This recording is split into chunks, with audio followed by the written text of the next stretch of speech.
So I don't want to go into this too crazily, get too deep into anything, but the ancient Greeks and Romans knew how to do all these things correctly, and somewhere along the line we screwed it up. And one of the major things was the microscope. So once they could start looking and saying, okay, if we put this medication or we put this chemical on this, it does this, and now we can track this and we can measure it and we can do studies. Before that, everything was very anecdotal and very theoretical, but they had a lot of it right. And now finally, all these years later, we're starting to come back to being more proactive. And it comes back to the point of, if you don't have a medicine to give everybody for everything, then you have to think about preventing the problem. Otherwise, you can just run to the doctor and get your problem pseudo-fixed. And really, it's like politics. Just push it forward until the problem is so bad where you have a huge collapse, which we're seeing coming back to the healthcare issues that we're seeing right now. You can't keep pushing it forward. We need to start doing something right now, and that's why we're changing this program. We decided to bring this program here because we're trying to make a difference, trying to make a change with these things, and trying to do the right thing. It's really hard to do sometimes, but we're just going to keep going. And I think as we keep educating you guys, you're going to start to understand that this is necessary. And hopefully you guys can start pushing this for us too and get the word out there.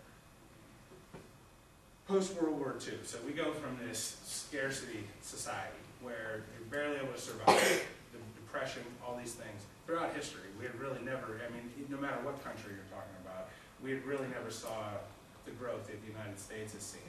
And all of a sudden, I always relate this to college football players or college basketball players. They get drafted after their freshman year and they go to the NBA and they have $5 million. I think about my freshman year, I got my refund check for $5,000, straight to the mall. Spent it, and then I'm calling home. You know? And it's just, when you go from a state of scarcity to a state of abundance very fast, you don't get a chance to evolve culturally. And from an individual standpoint to a whole society, that's what happened. And we never learned how to make responsible decisions with that abundance. And we just went, oh my God, we can do all these things. This is great. I'll eat whatever I want. Let's go. You know, and never really step back and think, wait, what am I doing here? But that's the way that it was for thousands of years. Wait a second. Think before you do these things.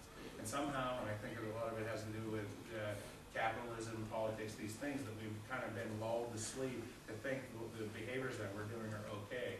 And we hear this all the time. Oh, well, you know, they ended up passing away. We'll just say, but they were so healthy. I don't understand what was going on. That's the tough part, because a lot of these problems are kind of hidden. They're pushed away. They're not out in the forefront. People don't see them happening, and it happens over a long period of time. You start developing these behaviors really as a kid. We're starting to see atherosclerosis in little kids, 3, 4 years old. They're seeing plaque in their arteries now, and from different things. Crazy, right? Yeah, I know. The interesting part is, though, how many people have a smartphone? Get on the internet, watch videos, record me doing this, whatever you want. We can do anything. Push a button, you get it, right? Do whatever you want now. All these technological advances, even for physicians. So some of the drugs and the surgeries and everything that we have today are amazing. Even the cars that we have, all the things that we can do today are amazing. What happened to health? We can produce all these foods, we can do all these things, but how have we gotten sicker through this? If we have all this technology and we have all these abilities, all these surgeries, all these medications, why do we have the highest cancer rates that we've ever had? Why do we have all this chronic disease?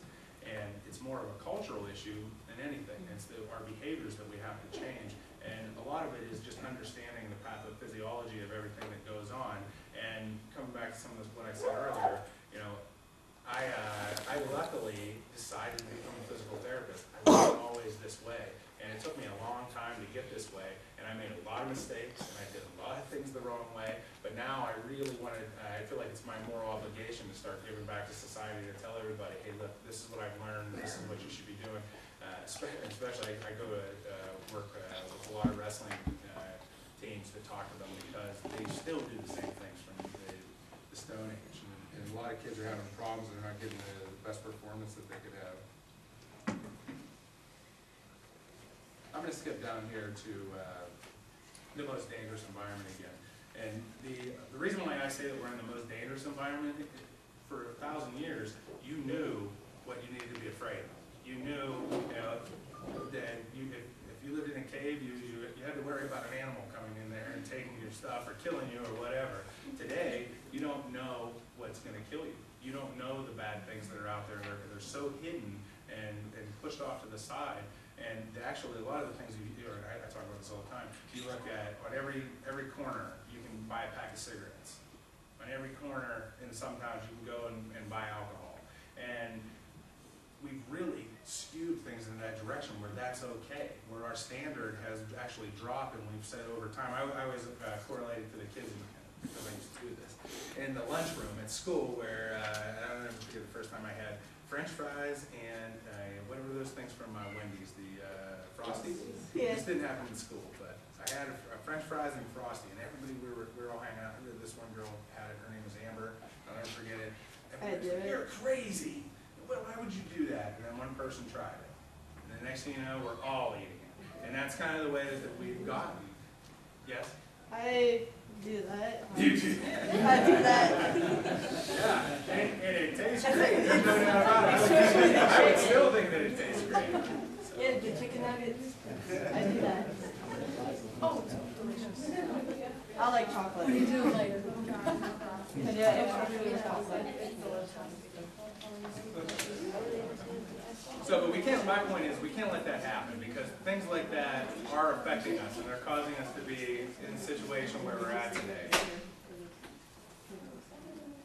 Because we're just going with the herd and going with the masses and not really taking time to be mindful when we make our decisions about our health, and not putting health up there as a top priority. And that's really where it starts. I talk to all my clients about that. If you really want these changes and you decide that it's something that you want to do, the only way that it's going to happen is if you start to make health a priority in your life and start to set the new standard.